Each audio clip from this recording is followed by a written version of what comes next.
Oi, tudo bom com vocês? Sejam todos bem-vindos. Bom dia, boa tarde, boa noite, boa semana, bom início de semana.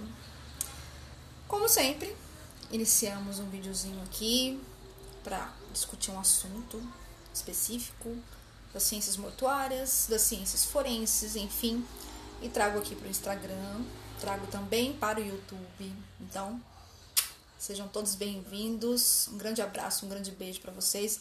Desejo uma semana maravilhosa para vocês. E hoje eu quero falar um pouquinho sobre biossegurança no ato de um procedimento na necrópsia, tá? Então eu quero compartilhar com vocês. Obrigada por vocês estarem aqui presentes. Um grande beijo, um grande olá para todo mundo, resumido para todos, tá bom? Eu vou seguir aqui algo que seja verídico mesmo, algo que eu esteja falando com maestria, porque é uma apostila muito bacana para estudar, né? E nós vamos saber se é possível adquirir uma doença que possa infectar, né, o nosso corpo, o nosso sistema fisiológico, a nossa imunidade, através de um procedimento com um cadáver, né? Você vai fazer um procedimento no cadáver e vamos descobrir quais doenças. Eu sei que existem pessoas que sabem disso, mas é muito bom trazer isso à tona. Afinal de contas, nós estamos vivendo numa pandemia, então biossegurança viveu agora para sempre, vai viver para sempre, porque a gente tem que ter aquela higiene conosco e para os profissionais tem que ser melhor ainda, né? Então, mais uma vez, beijo para vocês, vamos começar. Eu vou lendo para vocês e terminando aqui, vai ficar gravado para vocês assistirem quando quiserem, tá? Bom, o exame pós-mortem é uma fonte potencial de infecção para os médicos forenses, técnicos de patologia forenses, antropólogos forenses também e outras pessoas relacionadas ao meio ambiente, outras pessoas que vão fazer o trabalho no cadáver, como a necrópsia, que é o fundamento do que eu estou dizendo aqui, envolvendo outras profissões citadas anteriormente. Tá? Algumas infecções são possíveis, sim, do profissional contrair essas infecções. Vamos falar quais são. É muito importante, inclusive, só que um parênteses.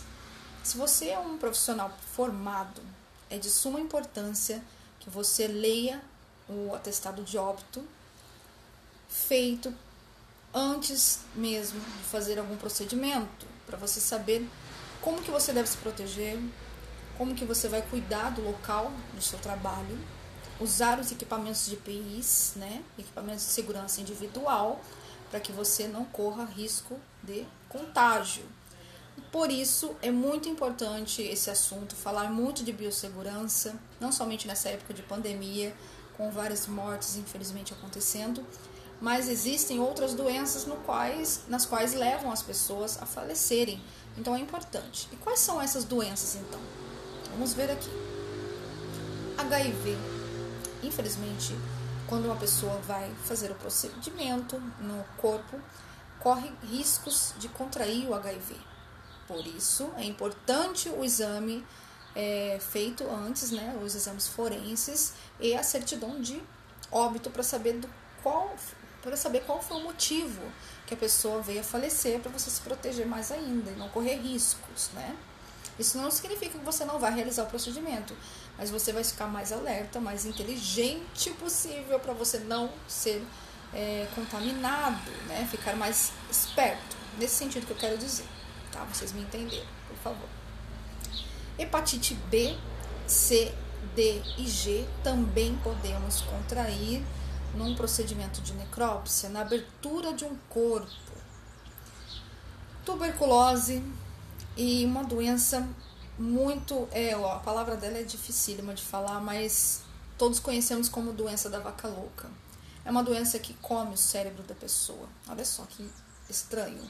E não tem cura, é degenerativa, é somente, infelizmente, aguardar o horário da sua morte, o tempo da sua morte. Eu sei que é pesado, mas é verdade, vamos falar a verdade. Pessoas que estão entrando no ramo agora devem saber que correm riscos de contrair doenças. Por isso, alerta para EPIs, porque infelizmente existem casos sim de pessoas que vão fazer o procedimento no cadáver e não usam nenhum equipamento, nem mesmo luvas, máscaras, né?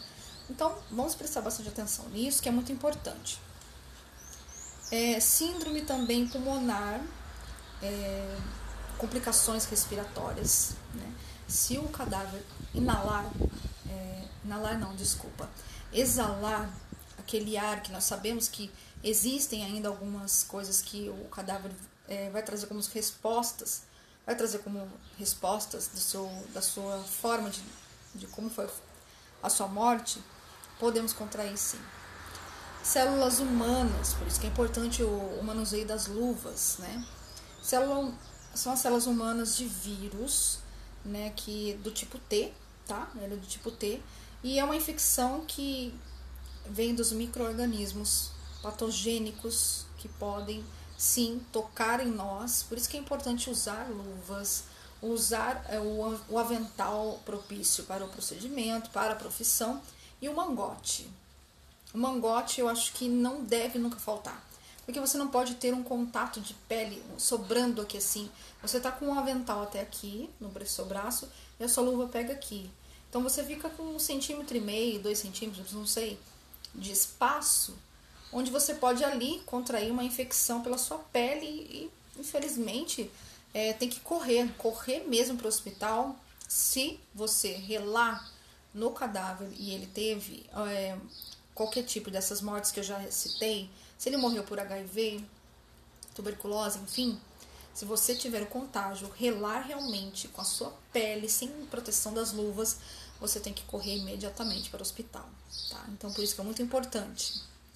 Então, olha só, existem alguns pesquisadores que eles descobriram que, com a morte, alguns micro-organismos são liberados automaticamente do corpo através de vários meios, né? E além disso, não existe ainda nenhum sistema, nenhuma barreira que possa combater isso, tá? É uma translocação de micro-organismos do cadáver para a pessoa, para o profissional. Entre os primeiros casos conhecidos de infecções fatais, poucas pessoas vieram a falecer sendo necropsistas, realizando esse procedimento, né, no cadáver. Mas ocorreu sim, e existem alguns casos conhecidos durante uma realização de necrópsia. Neste caso, existiu um médico chamado Kolestka. Ele é um médico gringo, obviamente, que depois de cortar a sua mão, olha só, com um instrumento pérfuro cortante que provavelmente deve ter utilizado no procedimento, na necrópsia, e acabou relando, né, no seu próprio corpo, sofreu uma septicemia que levou à sua morte, um contágio que levou à sua morte. Então, realmente é necessário sim que a pessoa se proteja da melhor forma possível para não ter nenhum tipo de infecção, contaminação. Então, o que é recomendado pela Secretaria de Saúde, enfim, né? Devemos evitar o contato direto com o sangue, com o fluido sinovial do cadáver, com as secreções vaginais, contato direto sem EPIs que eu tô falando, tá? Não devemos ter também contato com o fluido amniótico, também não devemos ter contato com os tecidos corporais, fluido pleural, um fluido também chamado de cefalorraquidiano, desculpa, olha o tamanho da palavra. Não devemos também ter contato com o sêmen, o fluido também peritoneal e o fluido pericárdico. Contatos diretos sem o EPI, tá? A modéstia ou o medo do estigma de alguns médicos ou parentes de pessoas que morrem de AIDS, pois a palavra é difícil, gente, pode rir de mim à vontade. Normalmente foi omitido para relatar a causa da morte para as autoridades. Então, quando acontece algum tipo de contágio, as pessoas tentam abafar isso, mas não deve acontecer isso. Isso é um erro do profissional E é um erro abafar esse caso. Se acontecer o contágio, como eu já disse, corre para o hospital. É o único jeito, tá? Os agentes funerários que colocam as suas vidas, eles colocam as suas vidas em riscos, sim. Em riscos de contágio, porque normalmente, não são todos, não estou generalizando, mas banalizam um pouco a causa-mortes e acabam não utilizando equipamentos EPIs, os EPIs. Eu sei porque aqui na minha cidade, infelizmente, acontece isso. Eu tenho uma amiga, uma colega de estudos, que ela trabalha numa funerária e ela diz que raramente conseguem usar um EPI, usar os EPIs corretamente, e isso é lamentável. Ela já como estudou e ela sabe que ela preza pela vida dela, não quer que isso aconteça. Então, se existem profissionais que preferem dar a cara a tapa, por favor, não sejam esses tipos de profissionais. Isso é responsabilidade com você, com a sua saúde e para com os demais. Pode também trazer algumas dores de cabeça aí, jurídicas, né? Então, melhor evitar, certo? Porque eles realizam as autópsias ao embalsamar, né, que fazem a tanatopraxia, em corpos com vírus e que o vírus sobrevive dentro do corpo, normalmente hospedando dentro do corpo 36 horas. Aconteceu a morte e fica ainda 36 horas com aquele vírus, né? Independente do qual foi a causa-mortes, é sim importante você usar os seus EPIs. Bato nessa tecla porque é importante a sua saúde em primeiro lugar, então é da minha obrigação falar isso para vocês. Eu acredito que a biossegurança é a matéria mais importante para se tornar um grande profissional de necrópsia, um grande profissional de tanatopraxia, para você se proteger. Pelo amor de Deus, vocês merecem. Então, em até 16 dias e meio, o corpo deve estar, se estiver congelado, o vírus, ele vai sim se hospedar no corpo, mas normalmente não congelamos. Aqui é só um artigo que diz, nós não congelamos os corpos. Normalmente fazemos o procedimento decorrente à morte, já realizamos o procedimento. Então, se o vírus, tudo, né, todas essas doenças ficam no corpo durante 36 horas, é importante ter essa noção de não correr esse risco e fazer a sua proteção, certo? Procedimentos na sala de necrópsia devem atingir um nível aceitável de risco, né? A sala de necrópsia tem que ter asepsia, tem que ter a sua higienização completa antes de trazer aquele cadáver para fazer o procedimento. Por isso que é de suma importância, sim, saber a causa-mortes, pegar, sim, a certidão de óbito, o relato, tudo que o médico disse, como foi a morte, né, da pessoa.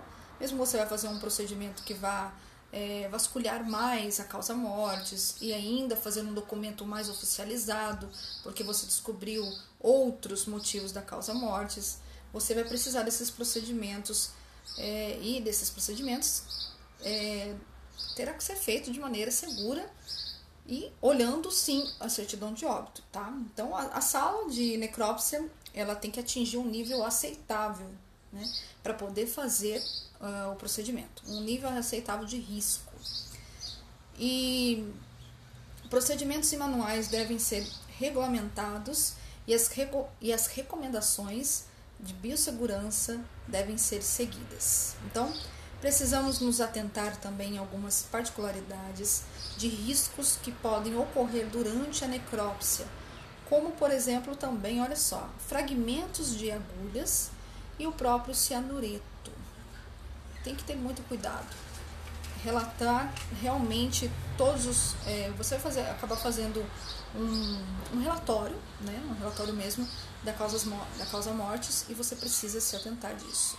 Também uma outra forma de se proteger é sabendo se a pessoa sofreu mesmo aquela morte por projétil de arma de fogo, tá? Então, fiquem todos ligados. Quando a pessoa é baleada, corre risco, sim, de você se contaminar com a pólvora. E se a pólvora entra em contato com micro-organismos do corpo, do cadáver, e pode ser transmitida a você se você tiver só com a sua pele. né, sem nenhum equipamento. Se tiver alguma parte sua vazia, né, sem equipamento nenhum, sem um mangote para complementar a luva. Os fragmentos de agulha raramente podem ser encontrados em usuários de drogas injetáveis. Você não vai encontrar, mas se você vasculhar, você pode encontrar. Então, raramente encontra. Mas para a gente não trabalhar com essa parte de raramente, é melhor se proteger, né? Partes como algumas partes do nosso corpo aqui que eu vou citar para vocês, como o pescoço, anterior da articulação do cotovelo, onde ficam esses fragmentos de agulha, ficam bem escondidos, por isso que é um pouquinho raro, mas não é impossível, né? E até mesmo em vísceras. Por isso, atentar-se quando o cadáver tiver histórico de uso de drogas. O uso de drogas também traz perigo para o profissional. E também, não sei se vai ser citado aqui, mas uma pessoa que comete suicídio também vai exalar no ambiente, na área de trabalho, micro-organismos que são, sim, de uma forma onde possamos nos contaminarmos. Então, ver o atestado de óbito, a certidão de óbito, é o primeiro passo que você vai fazer antes de tomar qualquer decisão, antes de começar qualquer procedimento, tá? Já no caso do cianureto, acabei de falar e agora vai dizer sobre o suicídio, ó. O cianureto, que é no caso suicídio ou homicídio provocado por o cianureto, devem ter um cuidado especial durante a necrópsia. Ou seja, este componente, o cianureto, ele tem um contato com um ácido gástrico e a pessoa solta alguns arrotinhos, vamos dizer assim, quando morre principalmente sufocada. Em caso de suicídio, ela vai soltar um ar. E esse cianureto, quando a pessoa faz o contágio em vida, né, do cianureto e acaba entrando em contato com o gástrico, ele se torna ácido e muito perigoso para nós, tá? Pode ser inalado, nós podemos inalar esse cianureto e é muito perigoso realmente. Acontece, então, como exemplo, em casos de suicídio e homicídio, podendo então causar intoxicação e até mesmo a pessoa vir a óbito, porque ela vai se contaminar, se intoxicar com isso, tá? Então, neste caso, a necrópsia deve ser feita em um local com ventilação, muita ventilação, para que quando o ar do cianureto que sai do cadáver seja exalado na sala, no ambiente, a ventilação vai estar fazendo vai estar te auxiliando para que você não inale, então vai puxar, né, todo aquele ar de cianureto.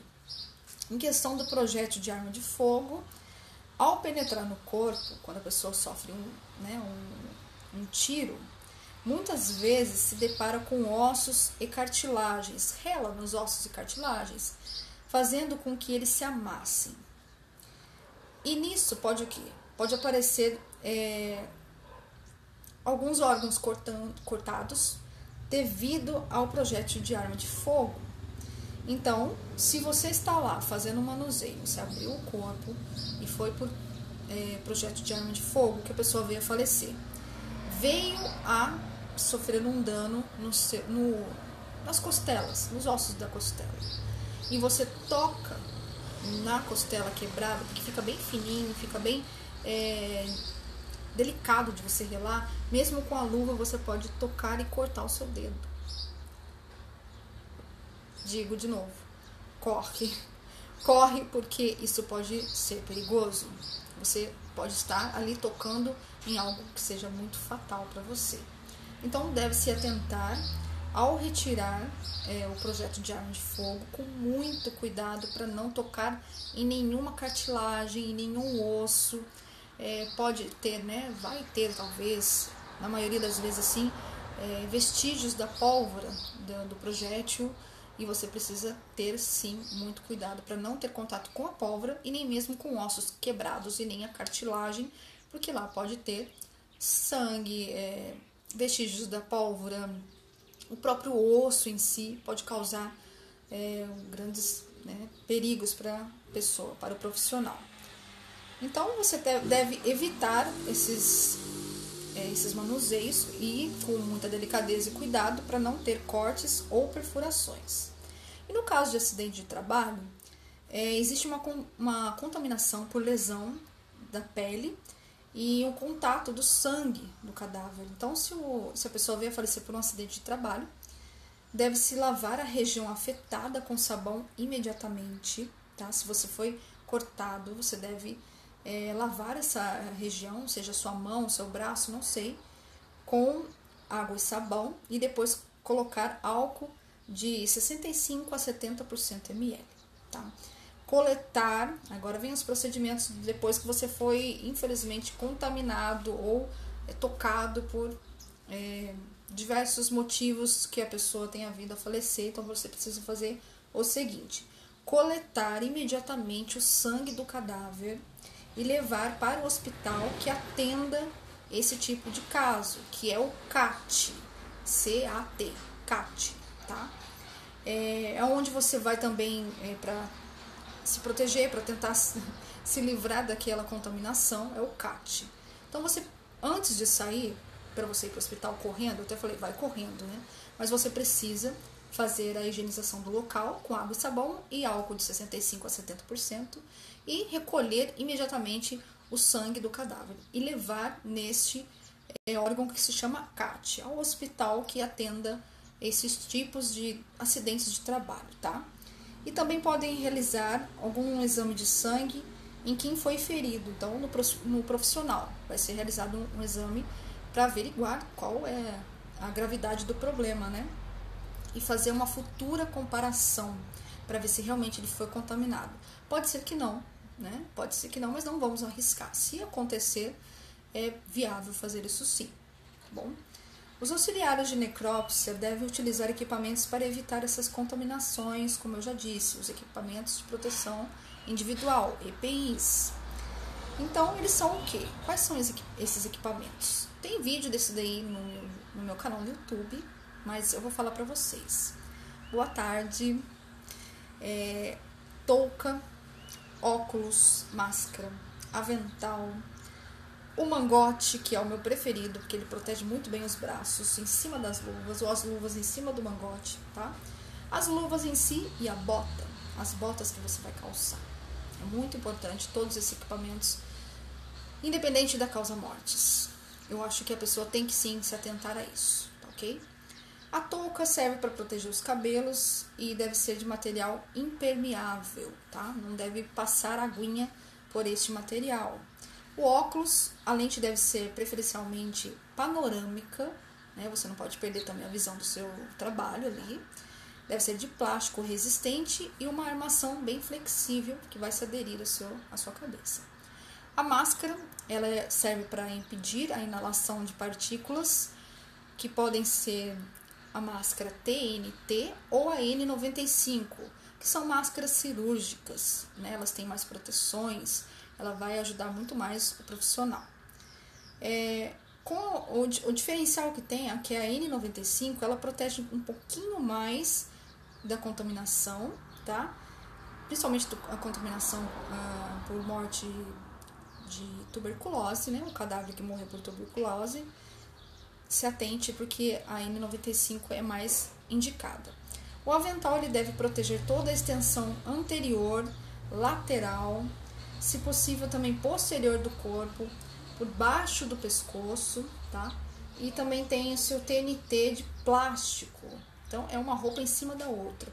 Você normalmente coloca o TNT, um avental de TNT com material mais simples, e por cima um avental de plástico. Você fica totalmente equipado mesmo. Porque o material de plástico, o TNT, ele é permeável, né? Por isso que o plástico é impermeável, ele vai te proteger um pouquinho mais, bem mais, aliás. É aconselhável, então, a utilização do avental de plástico por ser impermeável e evitar mais ainda a contaminação. E o mangote, que ele é feito de plástico também impermeável, que protege do pulso ao cotovelo.